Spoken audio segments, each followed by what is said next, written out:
much typical Newcastle, isn't it? Under Steve Bruce recently. You could do a whole podcast on Newcastle alone. Right now, that club is in such a state. Literally, Newcastle United lost to a team who have less points than Jack Grealish has on his licence.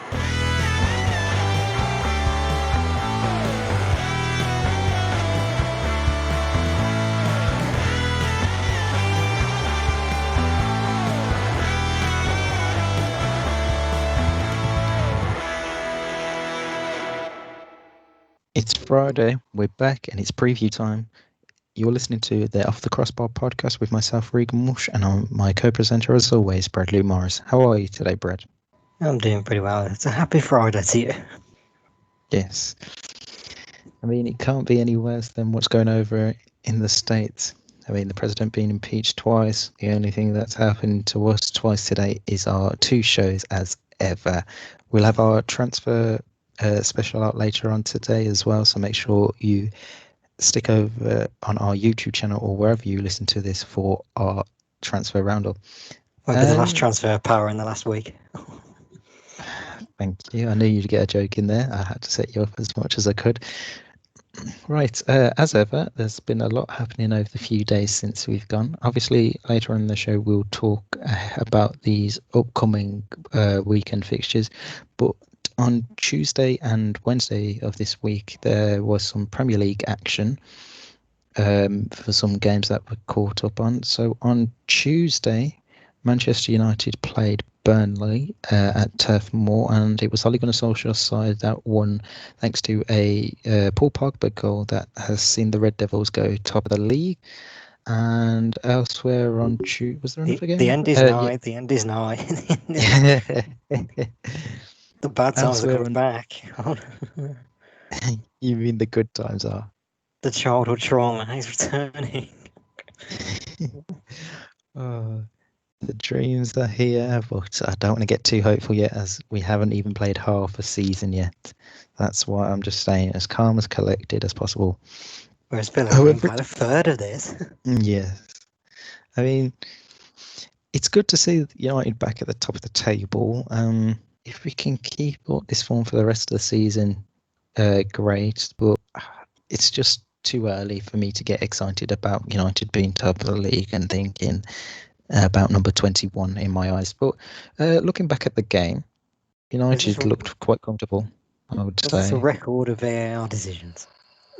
I mean, I think it was. Because, I mean, right, so there was the Luke Shaw incident where... Was it Ashley Barnes who fouled or Chris Wood? One of the two. But for me, he cleanly got the ball and I don't think it was for a foul. Then there was the Harry Maguire incident where his goal got ruled off for his apparent foul on a Burnley defender. Again, if that's a foul, then Jesus Christ. I don't know what you can do now going up for a header. It's absolutely ridiculous. And then there was another incident as well, but I can't remember what it was.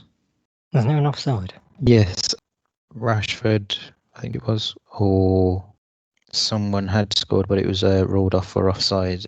But again, VAR ruining games. I mean, it's just one of them where if you think back to that Maguire incident, that's not a foul, is it? Not from what I saw, no. I mean, I genuinely have no idea what he's meant to do in that situation if that is given as a foul, because it's not like he climbed all over the Burnley defender and all used like his arms for like leverage and was pushing the Burnley player down. So I just don't understand how that was given as a foul by Stockley Park. But like I said, United have gone top of the league now with that win. 3 points ahead of Liverpool, who they face on Sunday, which we'll talk about later on in the show. Elsewhere, on Tuesday, Sheffield United managed to get their first win of their season. What? Wait a minute. Breaking news, Sheffield United win a game of football. Oh my God. I know, incredible scenes. It was a Billy Sharp penalty in the 73rd minute that got the point for Chris Wilder's side. And their first league win of the season and brings them a little closer to West Bromwich Albion. and They now have, having played a game more than the Baggies. they now have a staggering 5 points. Which is, I think, 2-3 weeks ago, I think we would have said that's fucking unbelievable for them to have 5 points at this stage. But I mean, it's just typical Newcastle, isn't it? Under Steve Bruce recently. You could do a whole podcast on Newcastle alone. Right now, that club is in such a state. Literally, Newcastle United lost to a team who have less points than Jack Grealish has on his licence. It really is incredible. I just don't even know what to say about how bad Newcastle are under Steve Bruce. I mean, the thing is, though, Mike Ashley has given Steve Bruce his backing, so it's not like he's going to get sacked any time. Oh, yeah, of course he isn't. It's the man who stuck with Steve McLaren for 3/4 of the season. The same man that gave Alan Pardew an 8-year contract. Yeah, it's not surprising. None of it's surprising anymore. Yeah. I mean, he's still looking to sell the club and get out of Newcastle, but that doesn't seem to be happening anytime soon. So it looks like Newcastle fans are in for a long, hard second half of the season. I mean, the one thing I found last night, or the other night when it was on and done, just how many of the local writers were clearly upset with what they'd watched. But then you see the national pundits like Jamie Redknapp was, again, the usual stuff.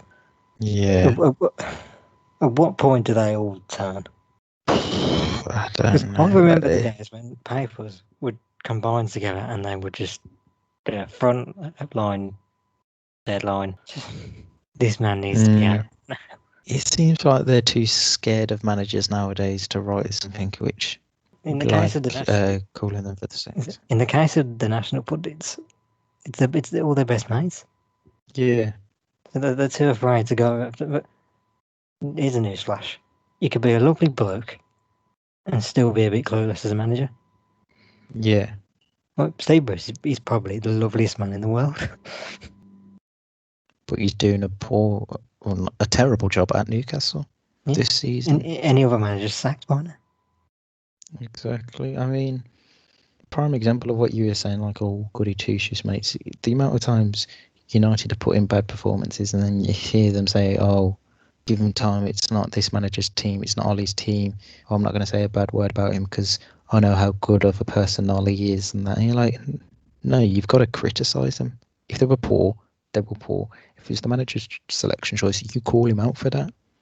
Yeah. I just don't understand why they do that. You can't be parking the bus against Sheffield United.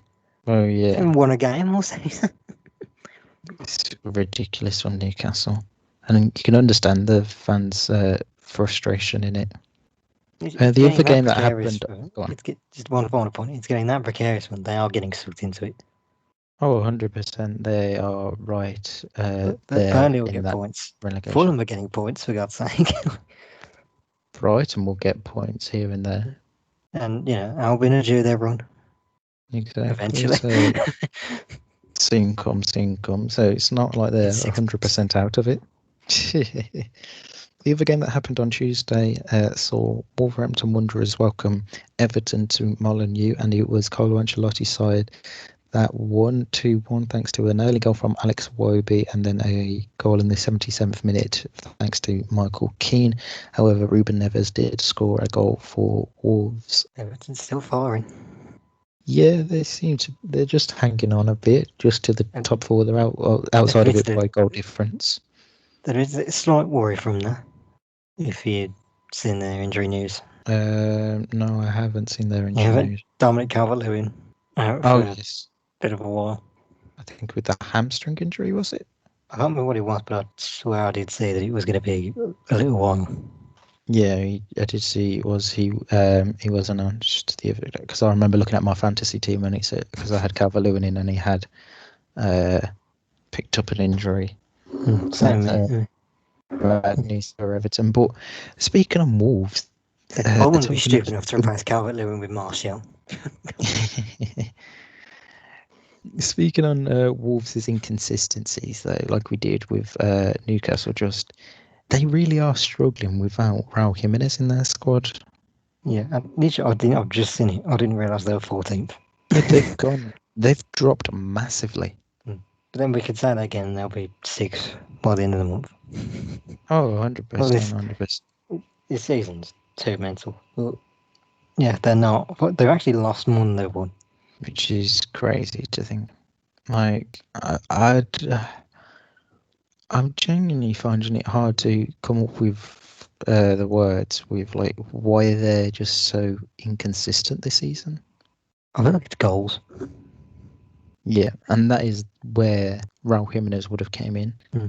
But it can't just be him. The goal scorer. No, it can't be. They've got to have other players step up to the plate and score goals. I mean, yes, Ruben Neves will always score you at that banging goal every now and again, but it's not consistent enough. I mean, their front three against Everton on Tuesday was Fabio Silva, who's only 18 years old, Morgan Gibbs-White, 20 years old after he's recalled from his loan at Swansea, and then Pedro Neto, 20 years old. So they're asking a lot of being asked a lot, yeah.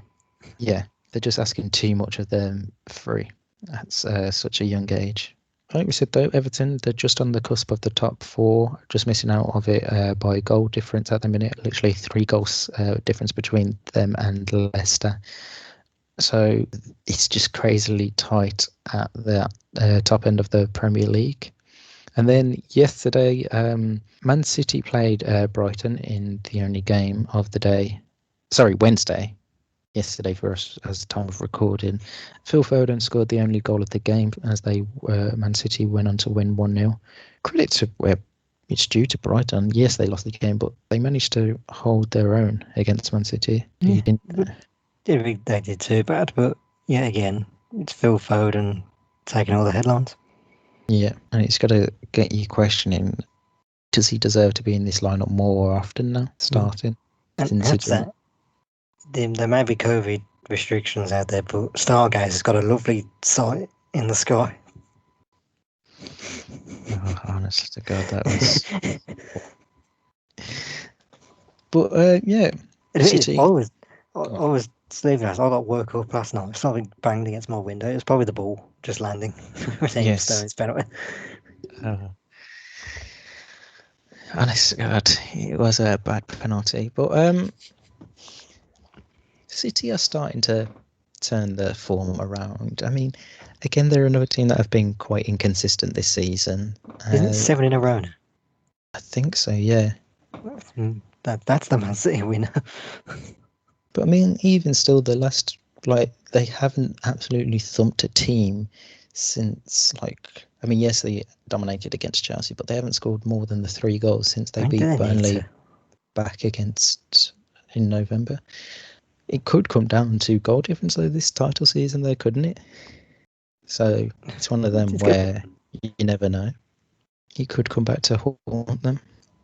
The other game that was meant to have taken place was Aston Villa Tottenham, but that was postponed due to the cases in the Aston Villa team. And then Tottenham did end up playing Fulham in what finished a 1-1 draw. I can't remember who were the goal scorers in that game. So Tottenham was scored by Harry Kane, and Fulham's header was by Ivan Cavaleiro. Thank you.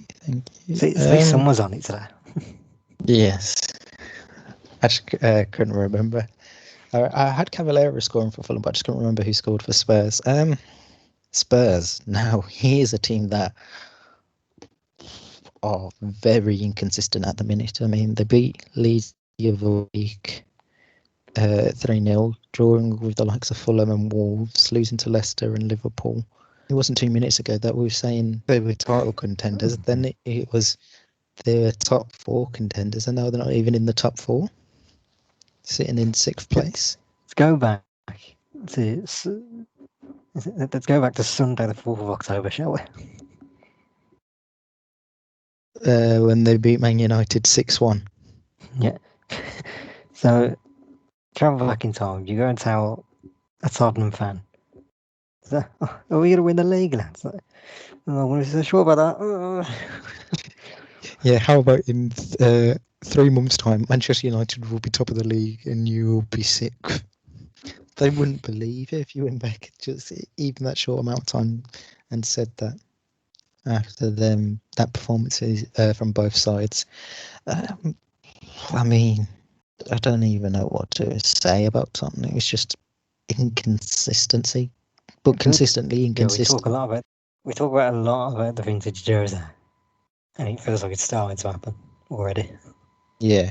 Like, in the way that I'm familiar with how Bruce works, you would know how it works with Mourinho at United, so I feel like this is your one. It's with him at every club that he's been at.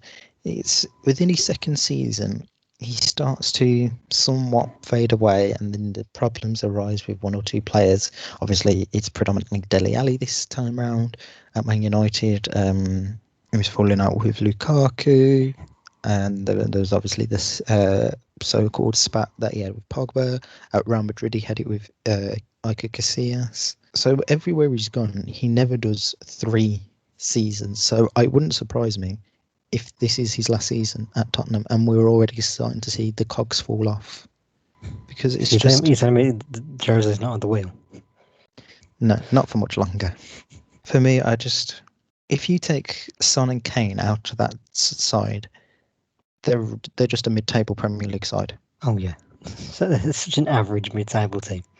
Yeah, it's literally Harry Kane and Heung-min Son that have saved Tottenham this season, and that's why they're doing as well as they are at the minute.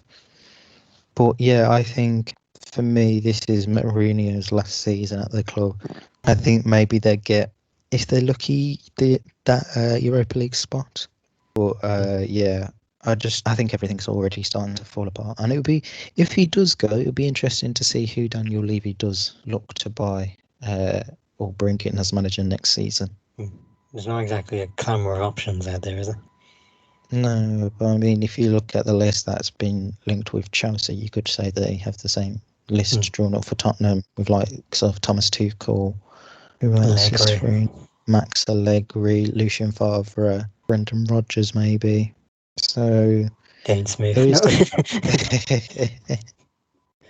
No, never. So there is options out there, but yeah, for me, I think it's already starting to show that Jose will probably be gone within the next 6 to 12 months. As of recording for us, because it's Thursday, Arsenal versus Crystal Palace hasn't happened yet, but that game will take place or would have taken place at 8 o'clock. So, Arsenal found that turn of form with their youngsters, it seems. Emile Smith-Rowe, the revelation. Yeah. Seems to be the new sign. I mean, still can't help it in Kessie, though, can it? No. Or, what's the other young fella? I've forgotten his name. Florian Balogun. Because he's the one there wanting. I thought he was already out there. He is, but he's not getting enough game time, which is why he's once out. Yeah, and he's wanted by... I think you're getting Joe Willock. 50. Yeah, from what I was reading just before we go on to Willock, Balogun, he's wanted by like 15, 16 clubs. So it wouldn't surprise me if he does leave. But yeah, I mean, we said it countless times in the last 2 weeks now. Arsenal have started to find their consistency button. They're now above Palace in the league, though obviously we don't know at the time recording the result could have changed by the time this goes live. But it just shows how close and crazy this Premier League season is, when literally 3 weeks ago Arsenal were 15th. Looked like they were in a proper relegation fight, and now they're about to go level with us.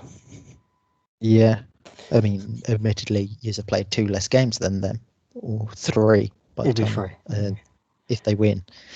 So yeah, it's going to be interesting to see what Arsenal can do and how they fare for the second half of that season. Right, on to a bit of takeover news regarding West Bromwich Albion. According to the Daily Mail, their current owner, Lai Guochon, is desperate to sell the club amid growing fears of the club being relegated from the Premier League. There is said to be 3 parties interested in taking over the West Midlands side. He wants close to £200 million for the Baggies, which he paid roughly 5 years ago for the club. One businessman that has been named is American-based Mark Campbell, who had held talks about buying Sunderland 2 years ago. According to the Mail as well, they say West Brom are hoping to have identified a preferred bidder by next week. I mean, I don't you know much about the West Brom stuff, but speaking Can't say I've got my from notifications on for it. yeah, I mean, I obviously know a few West Brom fans in my family. They seem happy with him being able to go because obviously he's never really been one to do much to the club. I think his motto was always it was just like what money you make, you spend. Like he wasn't ever going to invest into it. You're And I think forgetting the that's other where motto. this what. Do well, then get rid. Oh yeah, and it's because they didn't back Bilic, and that's Or why. Darren Moore. Or any of the past few managers, and that's why they're struggling. And yeah, it wouldn't surprise me if they do end up selling up and look for a new owner, whether it's within the coming 3 weeks or so, or a little later on in the season. Right, on to our preview now. Speaking of West Brom, they play Midlands rivals Wolverhampton Wanderers this weekend on Saturday lunchtime at Molineux. Black Country Derby. It's always a big game between the two sides. Yam Derby. Yes, it's the first in the Premier League in God knows how long since we last had these two playing in the Premier League. It's been a while. It's been absolutely ages. Obviously, with it being a derby, everyone would love to win it. West Brom, it'd bring them a little closer to survival, and Wolves, it would just give them that little bit of reassurance and could even see them leapfrog up to 11th, bearing on other results over the weekend, and obviously the Arsenal result tonight for us, yesterday for you lot. So it's going to be an interesting one. Don't think either managers had their press conference yet, so I can't tell you about team news. Well, there's only one thing we can say. If there's a time for Sam Allardyce to turn up with this team, it's right now. Yeah, 100%. I think if they lose this one, then it's going to be really hard for him to try and turn it around and save their season. But with the way that Wolves are playing at that minute, I mean, you wouldn't put it past Sam Allardyce getting something here. This has 0-0 written all over it. It really does. Next up on Saturday sees West Ham play Burnley at the London Stadium at 3 o'clock. West Ham sit in 10th, whilst Burnley are in 16th. And we're going to call this the Claret and Blue Derby. The fake Claret and Blues, more like. Yes. I think this one's really got our original all over it as well, doesn't it? Oh, it's going to be a thrilling Saturday, isn't it? Oh, you've done well to sell it, haven't you? I mean, look at the first 3 games, though. They do look like they could have 0-0 written all over them, because the other 3 o'clock games leads Brighton. Might be all right. Yeah, there's the chance to be somewhere. Yeah. Be interesting. To smash a few past them.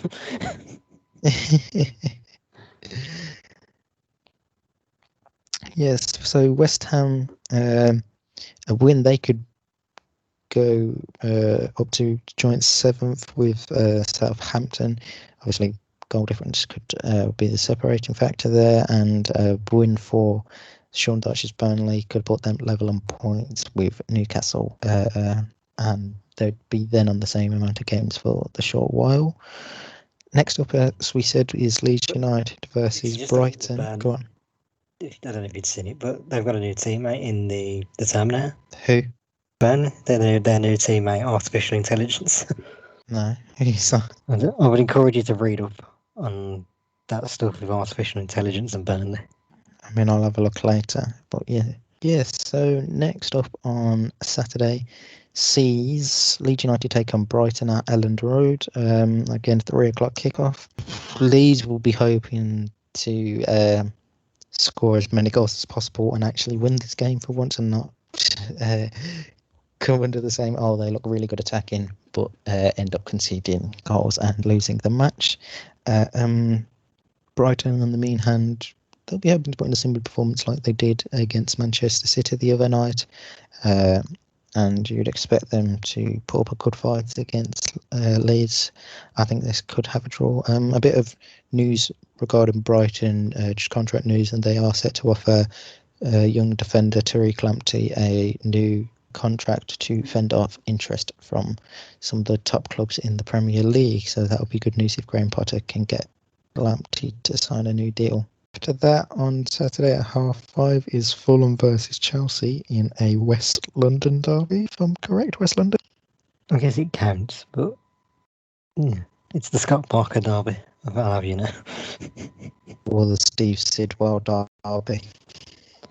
Sidwell was also at both of them. I think, like you were saying the other day, if Frank loses, he could be out of the job. Yes, they beat Morecambe the other day, but an embarrassing loss to Fulham could surely mean the final nail in the coffin.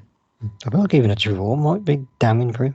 Yeah, I think it will be. But he'll obviously be hoping that Timo Werner and Kai Havertz have finally found their shooting boots and can get on the score sheet this weekend. But there was talk, I don't know how much truth it is, that they were planning to bring Avram Grant to be a part of his backroom staff in the near future. So, I mean, if that doesn't spell like you're under pressure, then obviously Avram Grant would take over if Lampard was to get sacked. We're going to bring in your replacement as your assistant. Yeah, I mean, that would be really damning for Frank Lampard if it was to happen. Scott Parker will be happy with the result against Spurs, hoping that his side can put up a similar performance. So I think that could have the tails of a potentially good game like the Tottenham game the other day. And the final game on Saturday sees Leicester take on Southampton in a very tactical based game. I think it's going to be quite interesting. This will be the one Brendan Rodgers and Ralph Hasenhüttl.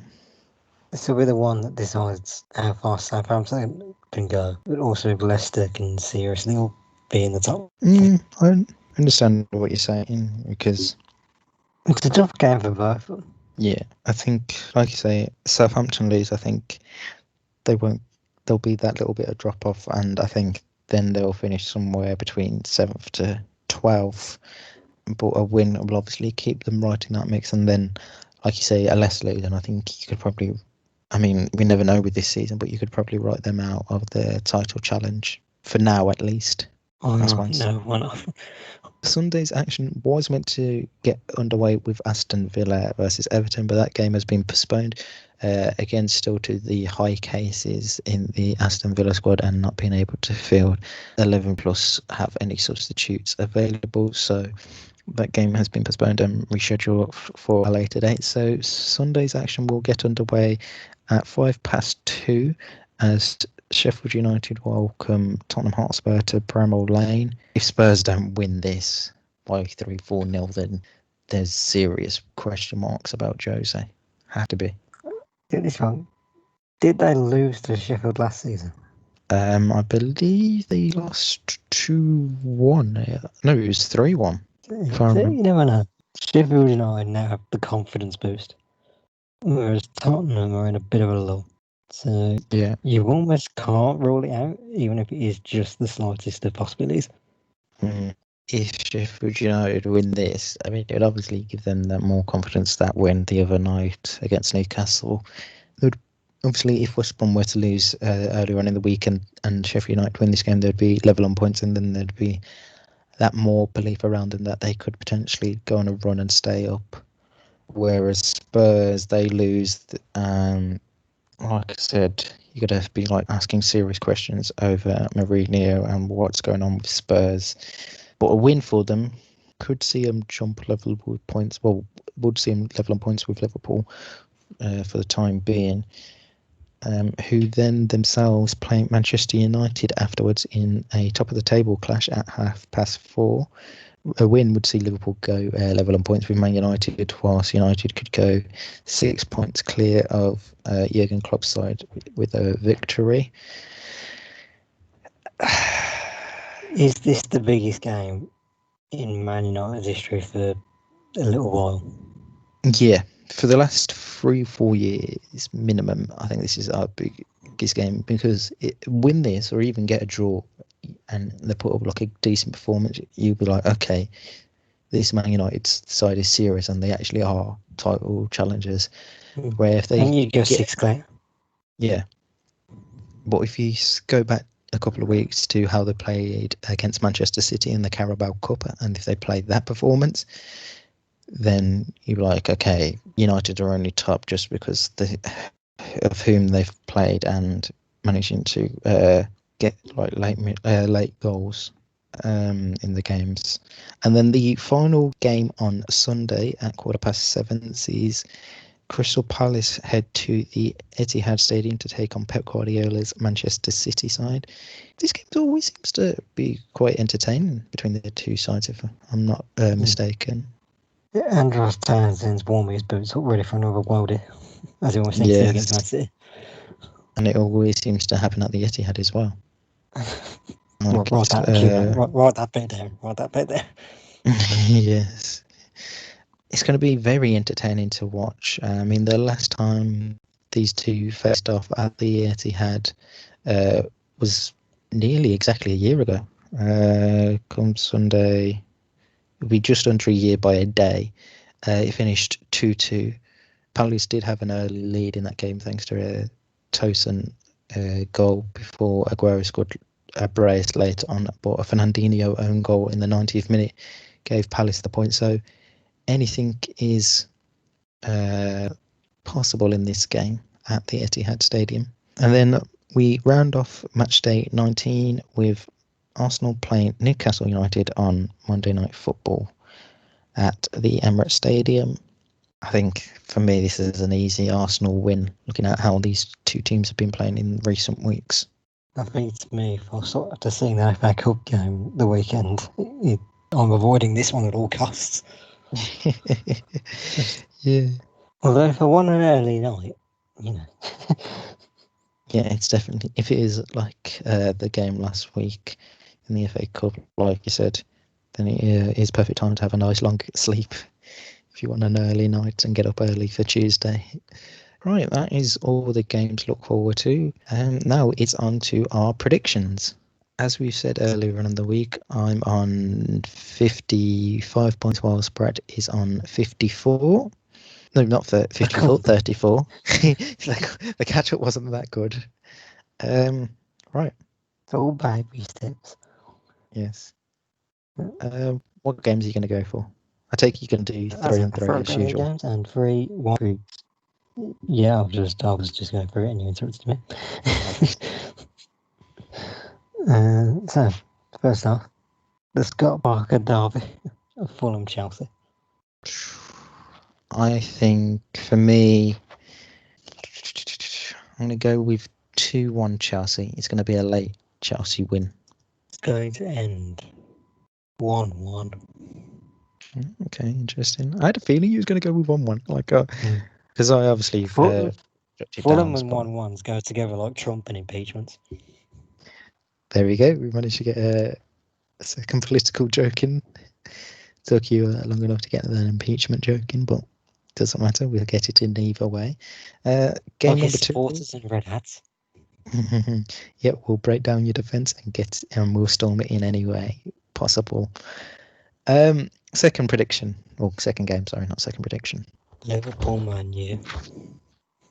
Why? I hate it. Done. You can't not do this one. Yes, you can, quite easily. There's a bunch of other games that you could have predicted. Oh, God. I'm going to go, because it's the 4:30 slot, Man United to win 1-0. I'm going to go 1-1. I can see a trend here for your predictions this week. I'm slightly regretting it. Game number 3, Leeds Brighton. Yeah. It doesn't involve United. West Ham. Sheffield and Tottenham. You know what? I'm going to give it to Sheffield United. And I think they're going to win 2-1. Are the urge? I'm feeling the urge to join you in that. 2-0 Tottenham. Okay. I can't do it. I can't do it. I used to change it years ago as an extravagant prediction. I know, but there's just something telling me Sheffield United have got this in the bag. Right, your 3 random predictions, not random predictions, but 3 non-Premier League games from across the world of football. Tasty Serie A fixture number 1. Inter Milan and Juve.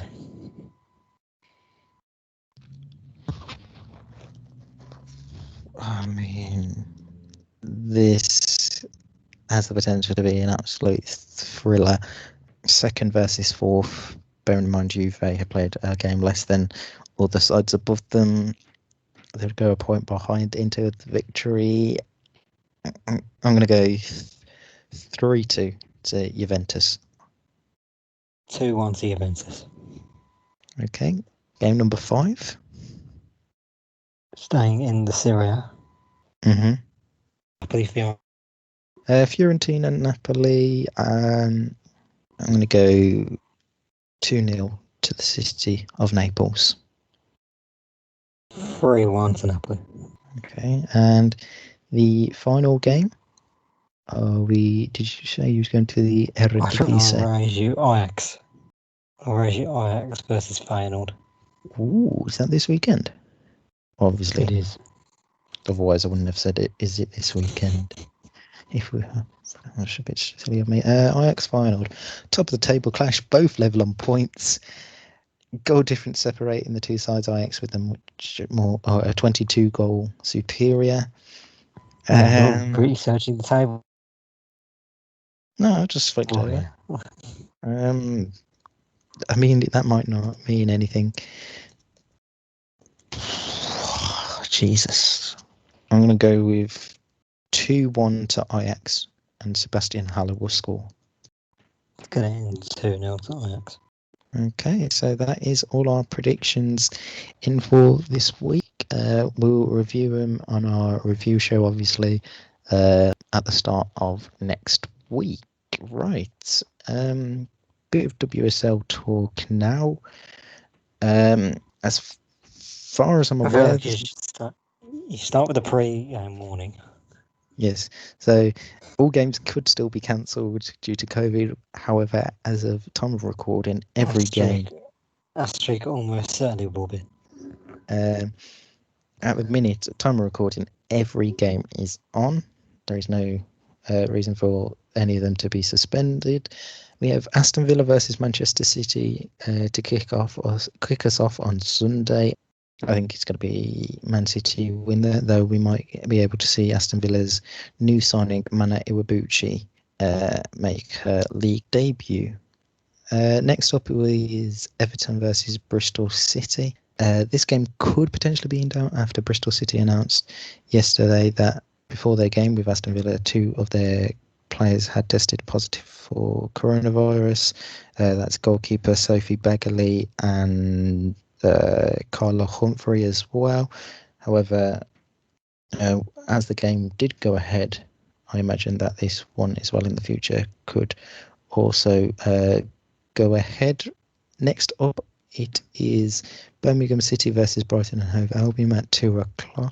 A very entertaining game as 7th plays 9th in the league. I think this could potentially be one of the games of the weekend. Obviously not the game of the weekend, as I'll get onto that a bit later. Next up is Reading versus Arsenal. I think this should be an easy Arsenal win. If I remember correctly, it was the opening match day of the season, which Arsenal won 6-1, Jill Roord scoring a hat-trick. So I think Joe Montemurro's side will look easy to attain the 3 points there. Then the big game of the weekend is at 2:30 at Kingsmeadow as Emma Hayes' Chelsea welcome Casey Stoney's Manchester United to London in a top of the table clash. Chelsea are in second, having played a game less than United, so would go level on points with Casey Stoney's side should they win. And obviously, United could open a 6-point gap to Chelsea with the victory. Transfer news out of Manchester United, and that is Swedish defender Lotta Akvist has left the club to join Swedish side Kopparbergs Goldberg on a 2-year deal after playing 10 games for Casey Stoney's side. And the final game of the weekend sees West Ham take on Tottenham. Again, a good clash between 8th and 10th place. Definitely going to be interesting to see what happens in that game. So that is all the women's football talk. Anything else in the world of football that we've missed? No. Right. We'll be back later on today, or maybe early on today. I don't know, depends on when we manage to get this out, with our transfer show, talking any transfer news, obviously the latest on Mesut Ozil, if there's anything happened, and all the transfers from around the world of football. So enjoy your weekend, enjoy the games. We'll be back at the start of next week to review it all.